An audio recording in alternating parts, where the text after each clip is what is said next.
Um bom sábado a todos. Que Deus seja louvado aqui no nosso meio.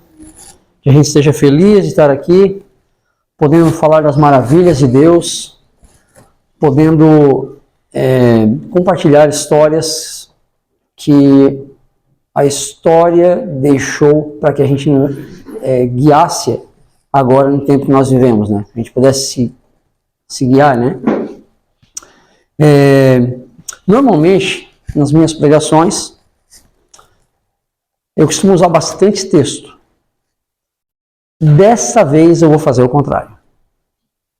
Dessa vez eu me baseei muito na história e eu praticamente não trouxe textos. Mas eu quero convidar os irmãos. Muito obrigado, irmão. Isso, pode botar aqui eu já. Ajeita. Quero convidar os irmãos a abrir no livro de Eclesiastes para a gente poder dar início. E a mensagem de Eclesiastes que eu quero ler para os irmãos está no capítulo 1 de Eclesiastes. Do versículo 4 em diante, eu gostaria que os irmãos acompanhassem comigo ali. Eu creio que todos já abriram. Se não abriram, todo mundo conseguiu já? Amém? Então vamos ler. Acompanhando aqui comigo, vamos lá.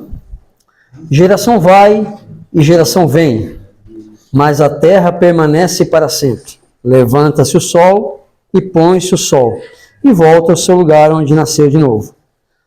O vento vai para o sul e faz seu giro, para o norte, volve-se e revolve-se. Na sua carreira, retorna os seus circuitos. Todos os rios correm para o mar, e o mar não se enche, e o lugar para onde correm os rios, para lá tornam a correr. Todas as coisas são canseiras tais que ninguém as pode exprimir. Os olhos não se fartam de ver, nem se enchem os ouvidos de ouvir. O que foi é o que há de ser, e o que se fez, isso se tornará a fazer. Nada há de novo debaixo do sol. Eu quero fechar por aqui. Nada há de novo debaixo do sol. Falando da história de ministérios de apoio, também conhecidos como Ministério de Sustento Próprio, a gente olha e diz assim, nossa, isso é novo. Se a gente prestou atenção no início da programação, quando o irmão Edson colocou ali, isso não é tão novo assim, né? E quando a gente estuda a vida desses homens, a gente vê que Deus sempre usou a mesma tática para chamar o povo ao arrependimento, para chamar o povo a andar nos seus caminhos. Como foi colocado na palestra pela parte da manhã ali, no início da programação, Israel, ele andava no caminho do Senhor, se desviava, o Senhor tomava uma providência, mantinha o seu povo ali na santidade. Passava um tempo, aquilo parecia que perdia o efeito com o passar dos anos. Deus tomava outra providência, só que sempre do mesmo jeito. Era sempre chamado uma pessoa para restaurar aquilo que foi deixado de se analisar, de se buscar, de se ver. Inclusive, semana passada eu preguei sobre... Semana passada não. Uns sábados atrás, eu preguei sobre Neemias. E quando a gente vai estudar a vida de Neemias, o que ele fez? Ele fez uma reforma dentro ali do povo, depois que eles voltaram lá da Medopérsia, né? E as reformas consistiam em pegar os livros da lei, entender o que Deus queria e começar a colocar tudo de novo. Tanto é que na história de Neemias, foi a única vez que eles começaram novamente a fazer a festa dos tabernáculos ali, desde os tempos de Josué. Fazia tempo que eles não faziam isso. Então, essas reformas, a maneira como Deus reforma o povo, a maneira como Deus trata para poder manter o povo no caminho dele, sempre foi a mesma. Nós é que às vezes torcemos a ideia e tentamos colocar algo mirabolante, né? Fazer a coisa andar, não, eu tenho uma ideia aqui diferente, né? E isso acaba trazendo um desvio, né? principalmente quando começa a se entrar no mundanismo, quando as pessoas não trabalham diretamente com assim diz o Senhor. Mas vamos lá. Falando sobre ministérios de apoio, vou pedir para o irmão colocar o slide aí para nós. E, como eu falei, eu não vou me ater a textos, eu vou me ater a história. E eu fiz uma colinha aqui bem grande, porque eu já peguei isso aqui. Eu já peguei essa palestra de um outro irmão nosso, que inclusive vou citar o nome dele aqui, que fala exatamente como começou os ministérios de apoio. Porque para a gente poder entender como é que funciona hoje um ministério de apoio, eu tenho que estudar a história. Está dentro daquele texto que a gente acabou de ler, né? Nada novo debaixo do sol, tudo se repete, a gente tem que realmente ver o que foi lá atrás e colocar hoje de novo em prática, mantendo aquilo que Deus sempre quis para o seu povo, nesse sentido. Então, para começar a falar sobre ministérios de apoio, eu não posso deixar de falar sobre a OCI novamente. A outra vez que eu vim pregar aqui, eu já falei sobre a OCI. A sigla quer dizer Outpost Centers International, ou Centros Internacionais de Sustento Próprio, Centros Avançados, obrigado. Centros Avançados Internacionais. O que são centros avançados? O nome já diz, né? Fora do centro, exatamente. Obrigado por dar essa contribuição. Então, o que a gente pode... Por que foi criado a OCI, né? A OCI foi criada justamente porque, primeiramente, foi começado nos Estados Unidos, os ministérios de apoio, só que isso cresceu de uma forma que começou a ir para fora, começou a abranger outros países. Então, eles sentiram a necessidade de alguma organização que coordenasse esses ministérios de apoio, mesmo porque... se os irmãos analisarem a história da igreja num geral, sempre houve grupos de dissidentes que causavam problemas. Eu não sei se os irmãos acompanham o canal Fala Sério Pastor. Alguém já deve ter visto. Ele fez inclusive toda uma palestra falando sobre um ministério em específico chamado de Davidianos, que saiu de dentro da igreja porque tinha ideias próprias, não seguia a linha do Espírito de Profecia, e tinha coisas que eles pregavam que não fazia parte do Espírito de Profecia nem de Bíblia, e isso causou um grande problema. Então, sempre teve esse problema de, na intenção de querer pregar a verdade, às vezes mal instruídos, às vezes seguindo pensamentos próprios, não inspirados, o povo acabava tomando direções opostas, e isso causou uma confusão grande sobre a questão do que realmente é um ministério de apoio, e dificultou então essa questão da igreja estar trabalhando em conjunto com isso. Por isso que hoje, os irmãos devem já ter percebido isso, há uma dificuldade muito grande da igreja em trabalhar com essa questão dos ministérios de apoio, porque tem realmente a dificuldade do reconhecimento. Para isso entra essa organização chamada OCI, para poder ajudar a fazer esse intermédio, para poder trabalhar com o povo, para poder direcionar os ministérios de apoio na direção correta, e assim não haver problemas, porque o que seria um ministério de apoio? Nós vamos apoiar quem? Os ministérios de apoio foram criados para ajudar a igreja na pregação do Evangelho. Porque, olha só,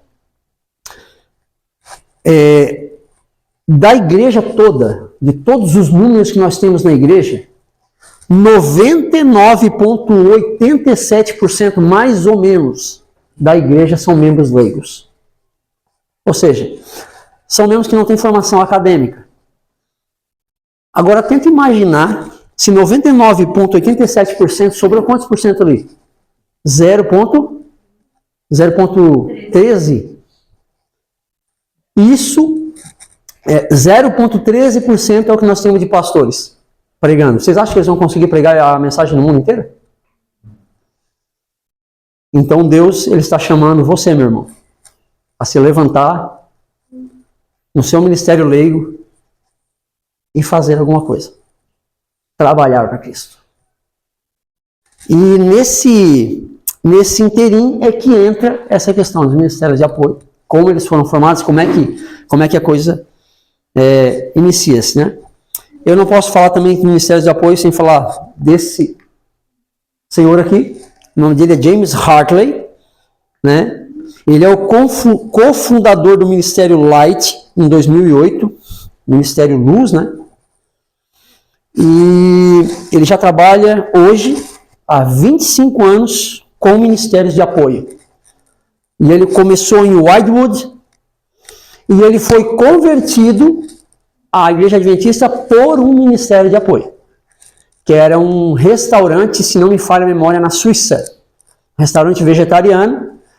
E lá ele então conheceu essa mensagem e depois ele foi levado a uma fazenda.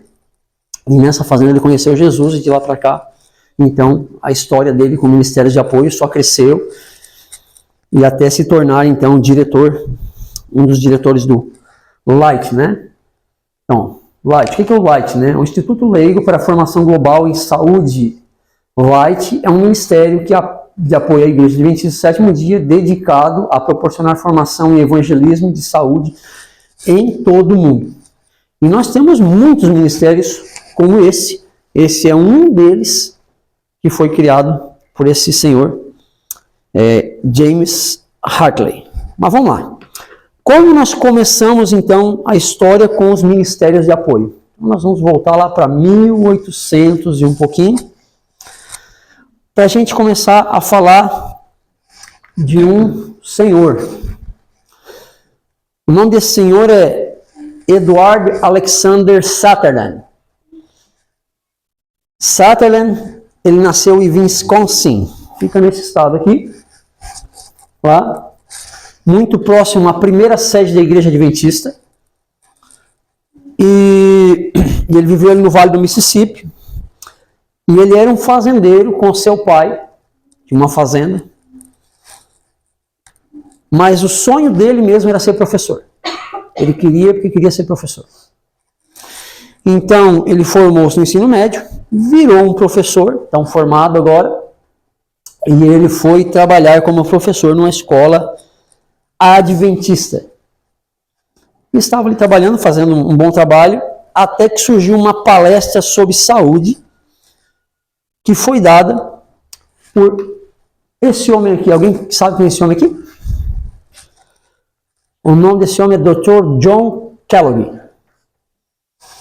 Dr. John Kellogg, na igreja, se alguém já conhece a história, sabe que ele se apostatou, né? No final. Ele criou um livro chamado The Living Temple.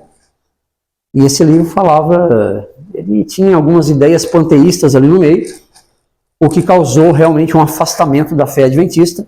Porém, no início do ministério, quando ele estava firme com a igreja, ele ajudou muito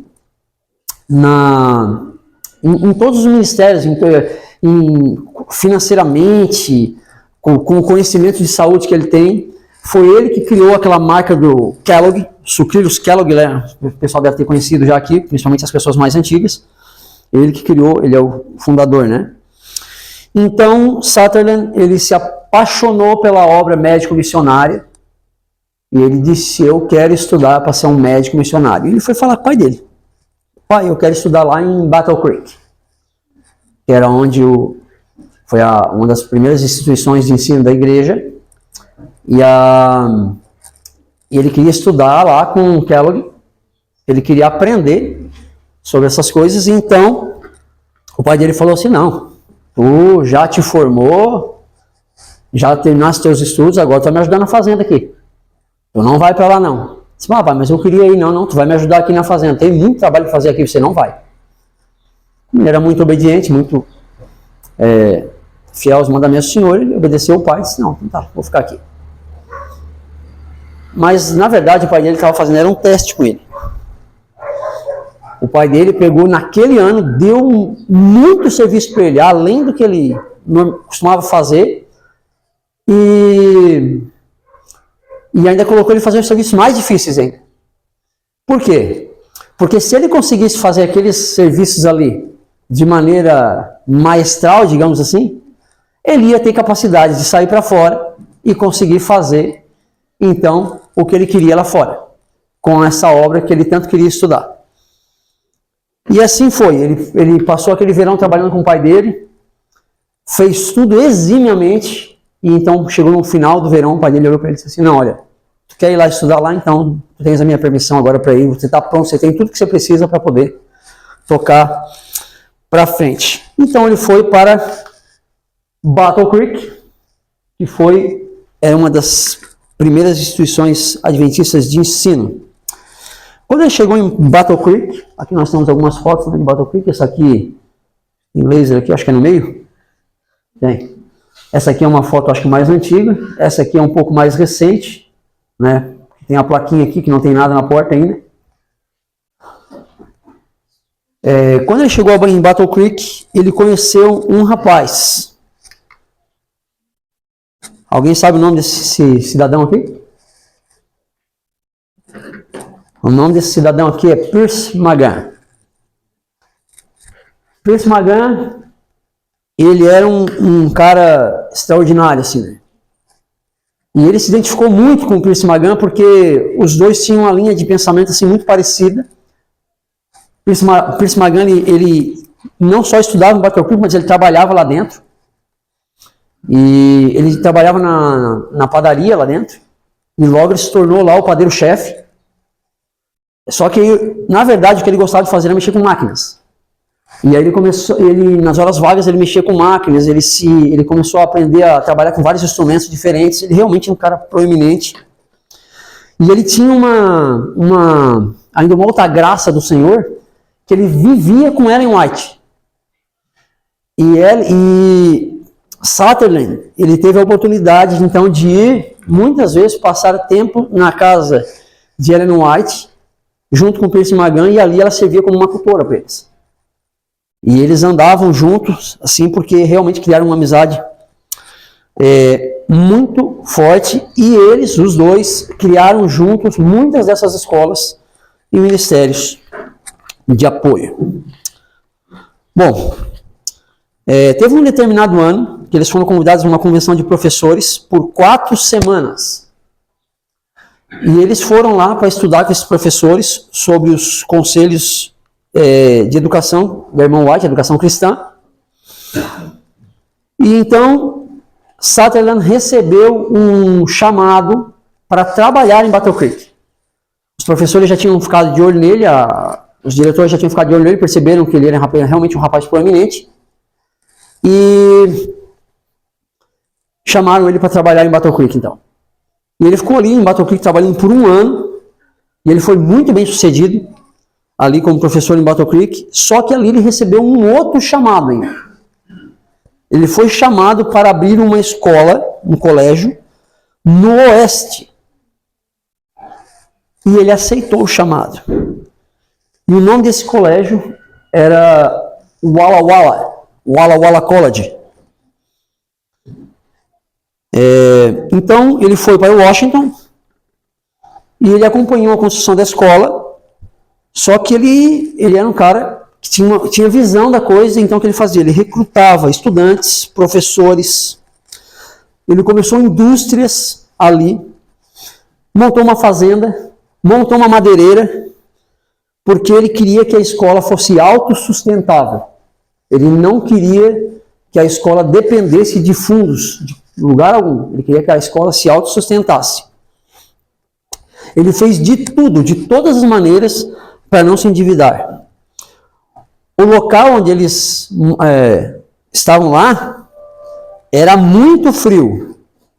Falando de frio, eu não sei quantos de vocês, mas eu estou aqui batendo queixo.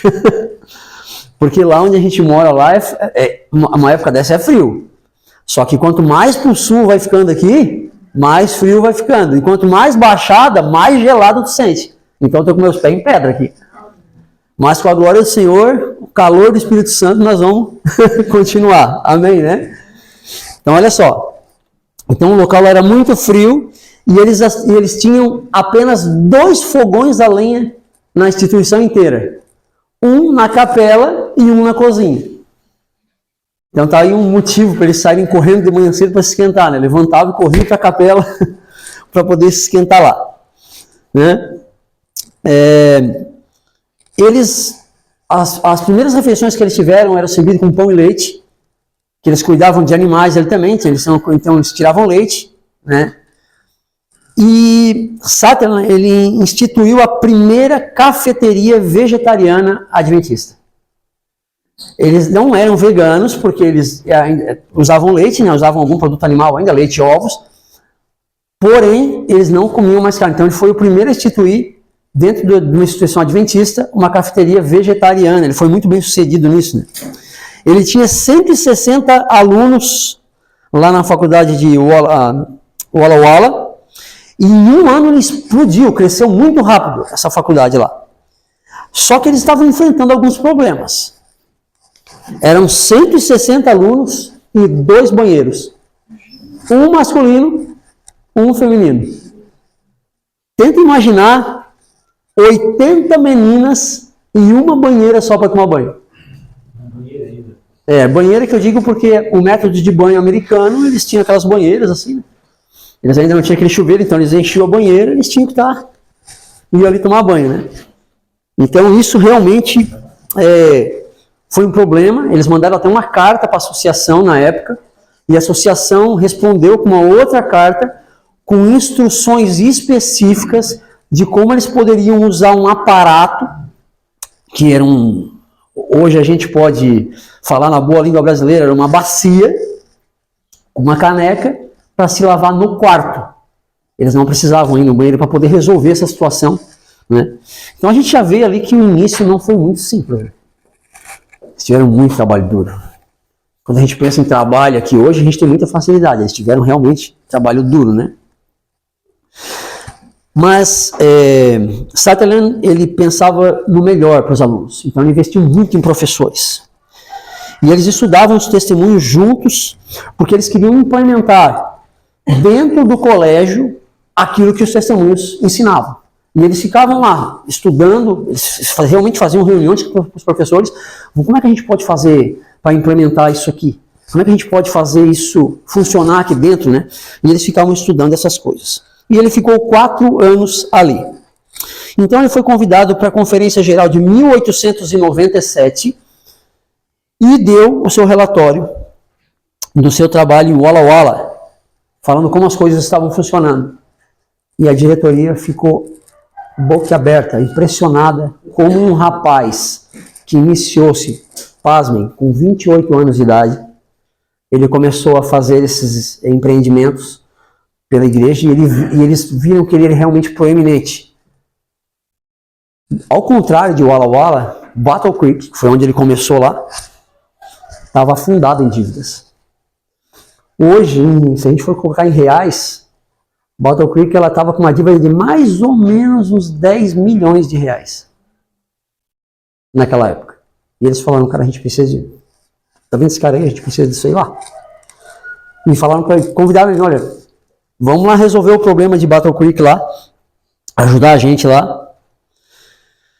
E se você vai para lá para ser diretor de Battle Creek. Ele falou, não, tudo bem. Eu aceito ser diretor com uma condição. Eu quero Pierce Magan como líder acadêmico lá. Então vocês notam que onde um ia, o outro ia puxando ali. Tamanha era a amizade que eles tinham, né? E eles falaram, bom, você quer Pierce Magan? A gente aceita você. Lá trabalhar com Pierce Magan. Então, foi colocado, então, Sutherland com 32 anos de idade na frente de Battle Creek. Cara, 32 anos de idade, hoje é um gurizão começando família. Entendeu? Então, hoje, né? Nos dias de hoje. Então, era muito novo, realmente, o pessoal se espantava com a idade que ele tinha, né? Eles começaram a perceber que eles iam ter um problema muito grande para enfrentar lá. Porque quando ele estava em Walla Walla, lá ele tinha um campo grande, onde ele podia fazer várias indústrias, onde ele podia trabalhar realmente com a terra, botar o pessoal a trabalhar e fazer a coisa funcionar. Mas em Battle Creek era um colégio, era uma escola, uma faculdade, digamos assim, no meio da cidade. Eles não tinham nada para poder trabalhar ali. O colégio não tinha de onde tirar recursos. Eles só tinham uma quadra de beisebol e uma outra quadra de tênis. E ele realmente começou a ver que ele ia ter problemas ali, porque ele dizia, como é que eu vou ensinar coisa prática para esses alunos? Eu não tenho onde botar eles fazer coisa prática. Como é que eu vou fazer isso? Né? Então ele estava realmente frustrado assim, com a situação, até que um dia ele começou a tomar umas atitudes bem radicais. Né? Ele chamou um dos alunos mais fortes que ele tinha lá. Quando eu falo forte, não é mentalmente, era forte mesmo. Chamou um dos alunos mais fortes, pegou uns bois, botou uma junta de arado nos bois e pegou esse aluno e começaram a arar o campo de beisebol. Começou a passar o arado no meio do campo de beisebol e ali ele fez então uma horta. Né? Fizeram uma horta na escola onde todos trabalhavam. E isso realmente, na época lá, o povo estranhou um pouco, né? As famílias dos alunos estranhavam. Os alunos até nem tanto. Eles até foram assim, meio até receptivos na ideia. Mas as famílias estranhavam muito os métodos de trabalho de Sutherland. No entanto, ele era apoiado por Kellogg.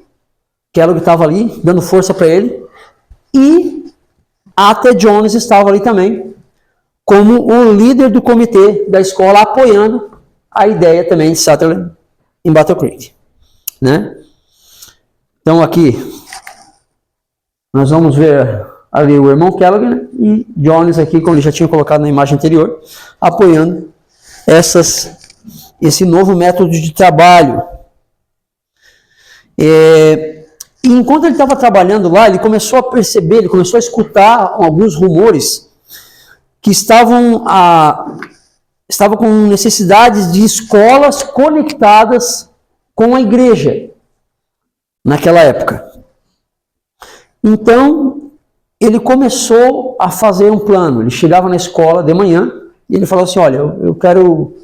De manhã ele chegava lá e começava a perguntar, eu quero convidar aí alguém que queira trancar sua faculdade, que trancar o seu curso, para trabalhar como professor em uma escola da igreja lá, em conjunto com a igreja.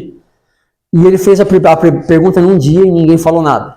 Zero, ninguém respondeu nada. No outro dia ele voltou novamente. Quero saber quem quer trancar a sua faculdade. E aí uma menina levantou. A menina levantou e disse, amém, amém, irmão, você já tem um trabalho agora. E nisso que ele estava falando, outra menina levantou, então essas duas meninas foram e começaram a abrir essa escola, né, para poder trabalhar em conjunto com a igreja ali, né, junto com a igreja. Era uma escola realmente agarrada com a igreja ali. E em 3 meses, trabalhando com esse método, ele conseguiu 15 escolas. 3 meses só. E antes de terminar o ano, pasmem, ele estava com 150 escolas agarradas em igrejas. E esse plano multiplicou-se. Começou a multiplicar. O tempo foi passando. E aí veio a Conferência Geral de 1902, onde Ellen White estava presente. E aconselhou sobre a venda de Battle Creek. E ela dizia que o local não era adequado. Inclusive, quando eles começaram a fazer Battle Creek, ela já tinha falado que o Senhor tinha orientado que não era bom eles construírem no meio da cidade, que era para ser feito no campo. E então ela veio e jogou novamente nessa conferência essa ideia de que eles deveriam vender. Até os diretores estavam meio assim, nossa, o prédio não é tão velho assim, a gente não faz tanto tempo que construiu esse prédio. Vai trocar de local assim agora, vender o local vai ficar meio complicado, mas eles tinham Sutherland e Jones apoiando a ideia, dizendo, não, eu estou pronto para ir. Sutherland falava, eu estou pronto para ir. E Jones estava ali apoiando também. E aí estava encorajando o pessoal aí, vamos lá, vamos fazer, a coisa vai dar certo. Então, com muito custo, lá junto com os diretores, eles começaram a conversar e troca a palavra daqui e dali, até que eles decidiram em mudar. E eles então foram para Berrien Springs, que fica no Michigan, aonde eles colocaram a Andrews. Isso aqui é um esboço de como eles começaram a coisa. Tá? Isso aqui é um prédio como está lá hoje, é como se fosse um museu, mostrando como eles começaram a coisa. Quando eles chegaram nessa terra de Berrien Springs, eles perceberam que a terra era muito boa, porém não tinha instalação nenhuma, não tinha nenhum prédio, não tinha nada lá. E aí, como é que eles iam começar o trabalho da escola assim? Eles não podiam ficar esperando uma construção grande para poder a coisa funcionar. Então eles foram ao governo local e eles pediram um prédio da sede do governo que o governo não estava usando, porque o próprio governo tinha trocado de sede, e eles pediram então a sede do governo, que é aquela lá, aquele prédio lá, para poder eles começarem a usar como escola. E do lado dessa sede tinha uma cadeia. Então eles usavam a cadeia e a sede do governo como colégio. E até as cadeias eram usadas como sala de aula. Você consegue enxergar uma sala de aula aqui dentro? Aqui?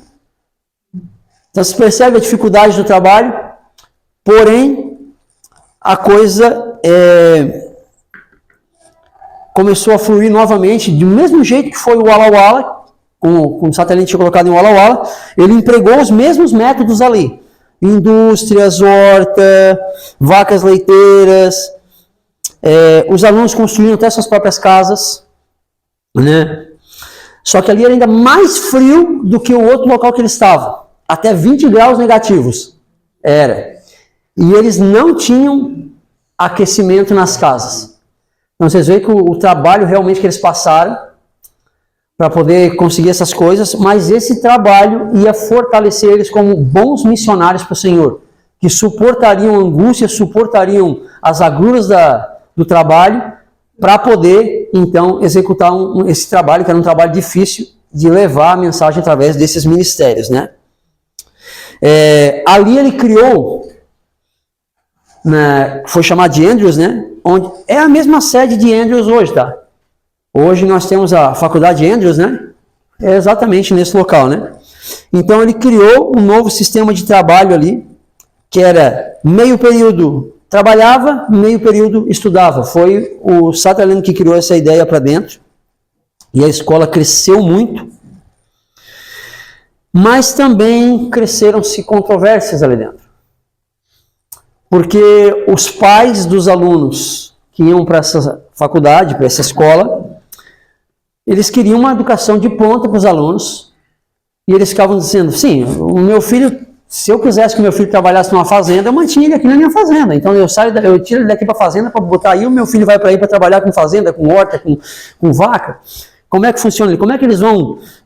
Eu preciso de métodos extremamente eficazes para que meu filho se torne realmente um profissional nessa área, né? E Sutherland falava, não, mas esse é um método eficaz que vai fazer com que ele se torne um profissional de sucesso, né? E isso começou a causar muito estresse neles, né? Só que eles queriam seguir a inspiração, queriam andar direito com isso. Até que no meio de toda essa confusão criou-se um rumor que Ellen White não estava concordando com o trabalho deles ali.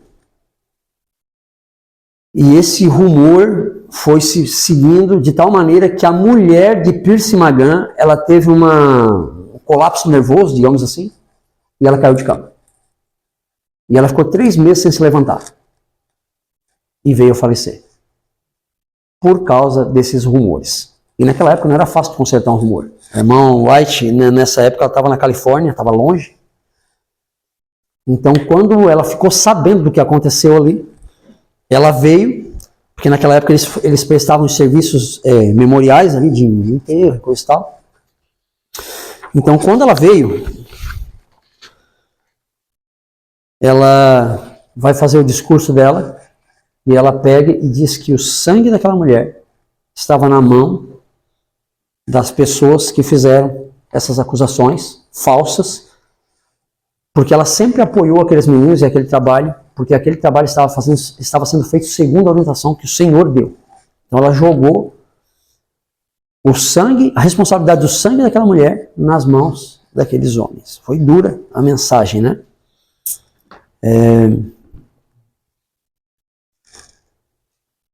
Só que isso não resolve os problemas.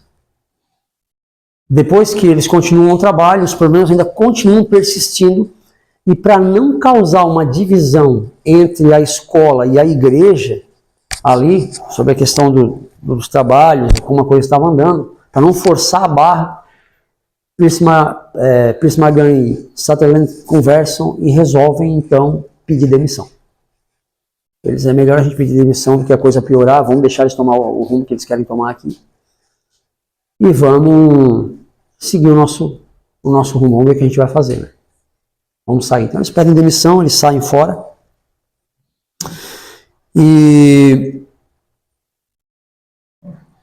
nisso, um pouco tempo depois que aconteceu isso, a irmã White ela começa a fazer alguns apelos para que os missionários vão para o sul dos Estados Unidos, porque no sul quase não tinha adventistas. E então ela pede para que o povo vá para o sul, e Sutherland, naturalmente, ele era um missionário. Então, quando surgiu essa oportunidade, ele abraçou, né? Só que agora eles não estavam indo como funcionários de igreja, eles estavam indo por conta para fazer, e a ideia deles é o que era? Nós vamos fazer uma escola pequenininha, e aí nós vamos tirando recursos dali, né, trabalhando, e todo o trabalho que fosse feito ali a gente vai fazendo a escola crescer. Então eles foram com essa mentalidade, né?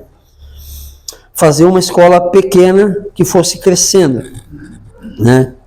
E nisso entra Edson White. Eles pegaram o Morning Star junto com Edson White e eles navegam então para o sul para procurar essa terra para comprar e então ali começar essa escola. Então lá no Tennessee, como o irmão já tinha colocado de manhã, eles acharam uma terra lá, só que quando Magan e Sutherland olharam para a terra, eles disseram, inviável, completamente. Tenta imaginar uma terra cheia de pedra por cima. Na minha localidade, lá onde eu moro, no sítio da minha mãe, ele é forrado de pedra assim por cima, assim. E eu sempre quis fazer alguma coisa para plantar lá. Só que a minha preocupação sempre foi, como é que eu vou plantar com essa bagaceira de pedra aqui em cima? Eu tenho que tirar isso aqui. E a minha preocupação é que não são pedras pequenas, são grandes as pedras que tem lá em casa. Então não é pedra, tem pedra lá que dá o tamanho da metade dessa sala aqui. Então não é uma coisa simples de tirar. Eu já consegui até levar a máquina lá, fazer uns experimentos, né, cavar do lado das pedras, fazer um buraco bem fundo, jogá-las para dentro para ver se enterra elas. Mas vai dinheiro, a gente sabe que é uma coisa que vai dar muito trabalho para arrumar. Então quando ele olhou para aquela terra, ele disse, não, é inviável. A irmã White, não, deixa que eu quero ver essa terra com os meus próprios olhos, eu vou ver. E ela foi. Quando ela chegou lá, nessa terra, deixa eu ver se eu vou mostrar ali. Eu já falo já disso aí. Quando ela chegou nessa terra, que ela botou o olho na terra, ela disse, é essa terra que a gente tem que comprar. O Senhor me mostrou em visão que a terra que nós devemos comprar é essa daqui, ó. Quando ela falou isso, Sutherland chegou a dar sabe quando a gente chega a amolecer, diz assim, que tem certeza? Teu olho está enxergando bem a coisa? Tu tem certeza que isso aqui é só pedra, mulher? O que vai dar aqui? Como é que nós vamos fazer algum tipo de trabalho aqui? Ela disse, não, o Senhor me falou que a terra que tem que ser comprada é essa daqui. E os dois não queriam bater de frente com a profeta, apesar de eles terem uma opinião completamente contrária àquilo, eles obedeceram o Senhor, né? Assim como quando Israel foi espiar a terra, né? Josué e Caleb, apesar de todas as adversidades que tinham, eles permaneceram com o Senhor. Os dois também fizeram a mesma coisa. Eles estavam ali, permaneceram com o Senhor, apesar de tudo que eles estavam vendo, resolveram seguir que a profeta falou. Ele disse, beleza, nós vamos lá. Nós até podemos aceitar uma ideia, mas a gente não tem dinheiro mesmo, então não vai dar muita coisa aqui. Foram lá falar com a mulher, e ainda a mulher da terra falou assim, o quê? Eu vender a minha terra para um Yankee? Eles tinham, por causa da Guerra Civil Americana, eles tinham muito preconceito entre os nortenhos, digamos assim, né? O pessoal do norte e o pessoal do sul. Então, eles não se davam. E aí ele pegou e voltou, olha, a mulher falou que não vai vender a terra, não, de jeito nenhum. E aí ela pegou e disse assim, deixa que eu vou falar com a mulher. Aí não, tá bom, eles vão falar com a mulher, vai, mas... Ele já estava até meio aliviado, né? Bom, ela não vai vender mesmo, então tranquilo, não vão comprar essa terra aqui que é ruim de trabalhar. A irmã White foi lá e começou a conversar com a mulher e o Espírito de Deus começou a prevalecer na conversa. E a mulher aceitou vender o terreno para a irmã White, mesmo a irmã White também sendo uma Yankee, que é todo aquele que nasceu no norte, né? É considerado Yankee. Ela vendeu a terra para a irmã White. E então, eles compraram essa terra e tudo que a terra tinha em cima era essa casa e mais um celeiro. Não tinha mais nada na terra para começar o trabalho. E aqui então, nós vemos a foto que o irmão colocou hoje mais cedo. Aqui na frente está a família White. Esse senhor aqui é Sutherland. Essa senhora aqui que ele falou, que ele fez atenção, deixa eu pegar o nome dela aqui.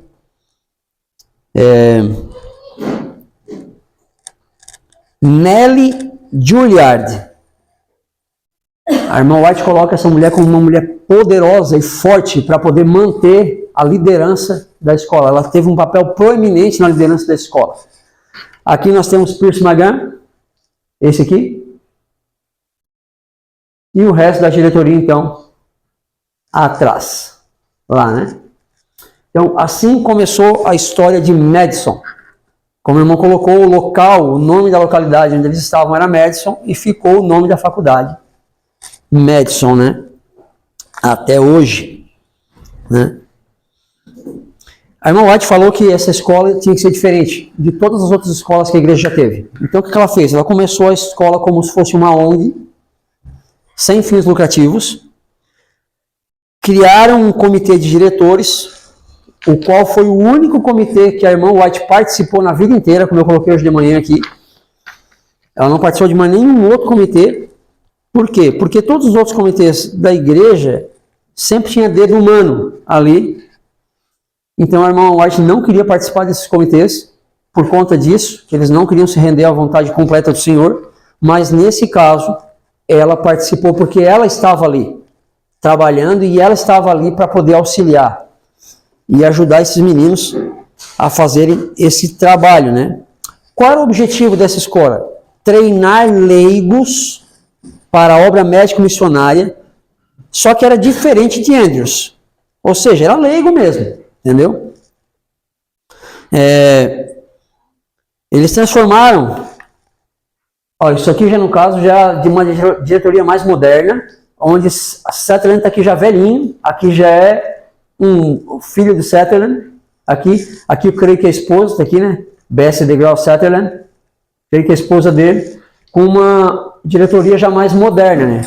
Ele ficou ali em Madison aproximadamente 43 anos como líder, diretor principal do colégio. Ele ficou muito tempo em Madison, né? Então, eles transformaram esse velho celeiro, né, em dormitório para os alunos. Tiraram todos os animais, pegaram os porcos, pegaram tudo que é bicho que tinha ali dentro, tiraram tudo fora e fizeram ali divisões, botaram quartos ali dentro e os alunos dormiam ali. E a casa principal era usada inicialmente, então, para poder fazer as atividades da escola, e eles começaram a construir novamente, mesmo sistema de Walla Walla. Começaram as indústrias, começaram ali o sustento próprio, a coisa começou a crescer, só que agora em formato de ONG, era diferente a coisa, né? A alimentação iniciou-se do mesmo jeito que começou o Walla Walla, era servido pão e leite até eles conseguirem produzir o seu próprio alimento na roça, digamos assim, né? Mas ali eles tinham uma diferença muito grande, eles tinham liberdade para trabalhar. Então eles já não tinham mais uma diretoria que era contrária à inspiração, ou que tinha vontade humana no meio. E isso ajudou muito a igreja, o colégio, a desenvolver-se, né? Como eu falei, lá no sul, já quase não tinha adventistas. Então, eles treinavam os membros para saírem e criar novos projetos como Madison e ensinavam os seus alunos a lutar para crescer da mesma forma que Madison cresceu. Então, Madison era uma igreja, um colégio modelo.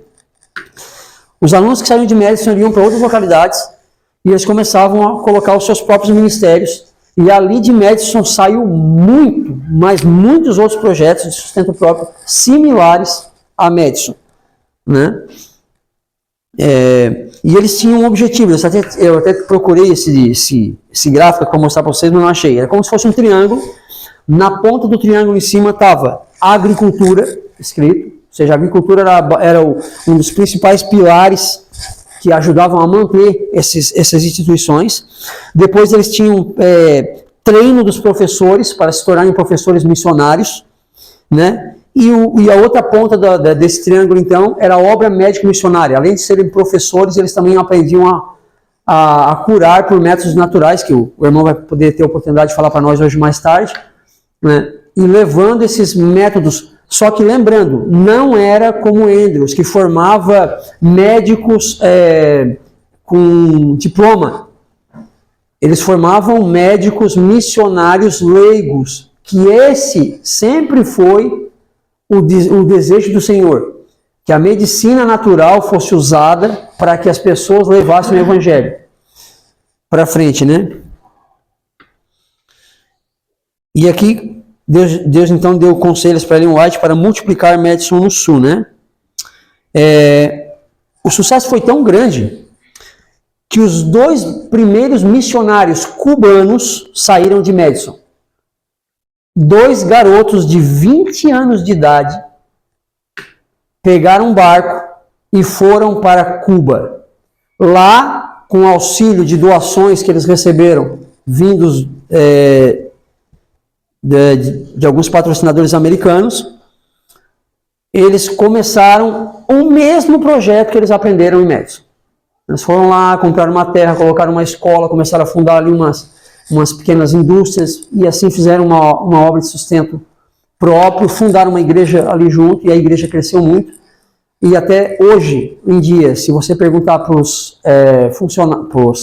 membros de igreja mais antigos, eles ainda lembram muito bem dessa época, aonde esses rapazes estiveram lá iniciando esse projeto, né? Eles não falavam espanhol, tiveram que aprender a falar a língua lá. Então eles foram mesmo com a cara e a coragem para poder fazer esse trabalho funcionar ali, né? Então deixa eu pegar aqui, porque aqui tem muitos projetos também que saíram de lá, eu quero mostrar alguns para vocês. Então ali nós temos o irmão Alden e Braden Mulford, fizeram uma escola similar a Madison, tiveram ali, aqui já está a classe, né, que eles tinham. O irmão Chris Horn, a mesma coisa, criou um pequeno projeto, e esse projeto começou a crescer. O irmão Steines and Hillcrest. Hillcrest era o nome do local onde eles faziam, também tem uma classe grande aqui. E a gente pode ver que todos esses projetos, ó, Sandy Mountain, todos esses projetos que saíram de Madison, tinham o mesmo tipo de formação, a mesma conduta e cresciam do mesmo jeito. Aqui tem mais 2 também, né? Escola de Mississippi, A.O.M. Hayward, lá em Chattanooga, não sei exatamente onde é que fica isso. E então, depois que eles começaram a formar esses ministérios, eles fizeram a primeira conferência de Madison, aonde todos esses líderes desses ministérios vieram a Madison para dar o seu testemunho ali. Então, a primeira convenção anual, e eles puderam, então, essa turma toda aqui era a turma que saiu, as primeiras turmas que saíram, que estavam montando os seus ministérios. Então, a gente vê o sucesso de Madison. E uma das coisas que a gente pode notar é que, aonde é que começou a igreja adventista? Ela começou no norte. Só que quando passou o tempo, a Associação Sul, ela cresceu exageradamente, ultrapassou muito a questão de membros, a questão de influência da Associação Norte. Por conta do quê? Por conta desse tipo de trabalho que o Senhor tinha inspirado para que fosse feito na época, né? Mas o que é interessante, irmãos, isso que eu quero ir fechando aqui, né? Só lembrando, tem mais um detalhe aqui, né?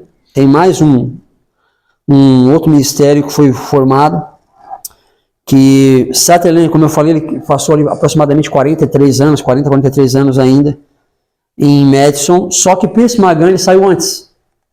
E ele foi fundar uma outra escola chamada Loma Linda, na Califórnia. E ali então ele fundou Loma Linda, e até hoje, se você chegar lá na faculdade de Loma Linda, hoje tem uma estátua lá em homenagem a Pierce Magan por ter fundado essa escola lá. Então a gente vê o trabalho que esses homens dedicavam ao Senhor. Mas o que é interessante, irmãos, e isso eu quero fazer que os irmãos entendam, qual o objetivo que Deus chamou o seu povo para criar essas escolas? Por que Deus chamou Samuel para formar a escola dos profetas? O irmão tinha colocado mais cedo. O sacerdote tinha o quê? Se corrompido. Mas a função da escola dos profetas era substituir? Nunca foi. Era para se tornar pessoas fortes, para que no futuro nós tivéssemos líderes fortes dentro das instituições do Senhor, e assim a mensagem do Senhor fosse levada num cunho correto. Não se deixasse a coisa acontecer. O trabalho ruim acontecer, né? Não deixasse Satanás trabalhar ali dentro. Da mesma forma, o Senhor chama os ministérios de apoio para trabalhar em conjunto com a igreja para isso. Para quê? Para fazerem líderes fortes dentro da igreja, para que as pessoas possam enxergar o verdadeiro evangelho. Nós estamos aqui para pregar o evangelho, para poder treinar pessoas, para que elas sejam realmente líderes de influência e que consigam guiar pessoas, mesmo dentro da igreja adventista, que às vezes não está bem, andando bem em algumas situações ali, tem problemas, aí eles entenderem então o verdadeiro evangelho, o evangelho da graça, o evangelho que salva, que liberta dos pecados, que faz com que as pessoas andem em conformidade com a lei do Senhor, e assim dê testemunho vivo daquilo que elas aprenderam. Esse é o objetivo, né? Depois, em 1940 ali, aproximadamente, eles já tinham mais de 50 ministérios de apoio espalhados, então, dentro do território americano, e já estava começando a difundir para fora. Nós podemos ver o exemplo, né, que mesmo antes dessa data toda, nós já tínhamos missionários aqui no Brasil, vindo, né? Então, eram esses ministérios trabalhando de um lado, a igreja também trabalhando de outro, levando a verdade adiante e Deus conservando essas instituições dele, de forma que a verdade foi andando e foi trabalhando no coração das pessoas, até que em 1947 iniciou-se um projeto chamado ASI, que era basicamente uma instituição similar ao CI, que ela cuidava das instituições de sustento próprio. Ela cuidava de organizar essa parte para poder não ficar como foi citado no início aqui, né, tinha essa dificuldade de comunicação entre a questão igreja e esses ministérios, por conta de alguns ministérios que causaram problemas. Então, esse descrédito, o povo ficou meio assim, e a coisa começou a andar dessa forma. E assim, hoje nós temos ministérios no mundo inteiro, até tem as imagens aqui, mas eu acabei não colocando no slide, de vários ministérios que se criaram no mundo inteiro. Aqui no Brasil nós temos alguns, que eu posso citar alguns deles aqui no Brasil, bem conhecidos, como a Escola de Profetas, né? Nós temos lá no norte do país, a Escola de Profetas tanto fica no norte também, quanto essa outra ministério que eu estou falando, que são os luzeiros, que ficam lá na Amazônia, que são aqueles 2 barcos, inclusive já passou até no Provai Ver de uma vez, a história desses barcos ficam na Amazônia, onde eles pregam para as aldeias ribeirinhas, e manter um projeto desse não é fácil, porque São embarcações que exigem muito trabalho ali, né, para poder cuidar delas. E eles gastam, em média, ali, por embarcação, R$8.000 por mês em manutenção. Por mês de manutenção para uma embarcação dessa. Tanto para manter funcionários, quanto para manter a embarcação funcionando e a coisa andando. Isso só no Brasil, né? E nós temos muitos projetos. Quer ver? Os irmãos vão poder lembrar de um projeto que é um projeto de sustento próprio, que é um irmão nosso americano que colocou isso. Ele tinha a facilidade de ter o dinheiro na mão para isso, mas ele não deixa de ser um projeto de sustento próprio, que é o Amazing Facts. Alguém já ouviu falar desse projeto? Amazing Facts. O criador dele é um carequinha, Doug Bartler, o nome dele. Doug Bartler. Ele que escreveu o livro O Milionário na Caverna. Então, se os irmãos quiserem pegar um livro de qualidade, que vão mostrar como o Doug Bartler chegou a conhecer o Evangelho, e ele realmente encontrou Deus dentro de uma caverna, eu aconselho os irmãos a lerem esse livro. Esse é um livro fantástico. Tem o testemunho dele também na internet, se os irmãos quiserem ver. É um ministério de sustento próprio. Está ali. Nós temos aqui, próximos a nós, nossos irmãos andinos aqui, tem um irmão muito conhecido também, que colocou um instituto chamado Quebrada Leão. Ele é eu acho que é um coreano naturalizado americano, que ele era dentista. E chegou um momento da vida dele, quando ele começou a se deparar com o que ele estava fazendo, onde é que ele estava colocando os recursos dele, ele resolveu abandonar tudo que ele estava fazendo ali, e ele veio para cá, inspirado por Deus e tipo assim, circunstâncias que Deus foi mostrando para ele. Ele pegou o avião dele com a família dele, veio para cá, aqui, se não me engano, na Bolívia, e eles ali e começaram esse ministério e estão trabalhando ali. Então, essa é a história do início dos ministérios de sustento próprio, e tem muita coisa para contar se os irmãos começarem a pesquisar na internet sobre os ministérios que rodam o mundo afora hoje, trabalhando. Lembrando, 99,8% da igreja são leigos. Se os leigos não trabalharem, os pastores não terminam aula. Nós temos que ter esse desejo de fazer alguma coisa para o Senhor. Quer trabalhar no seu bairro, ali, levando estudos bíblicos, ou colocando um ministério desse, onde você vai ter trabalho redobrado, mas também as recompensas vão ser multiplicadas. Deus possa abençoar os irmãos.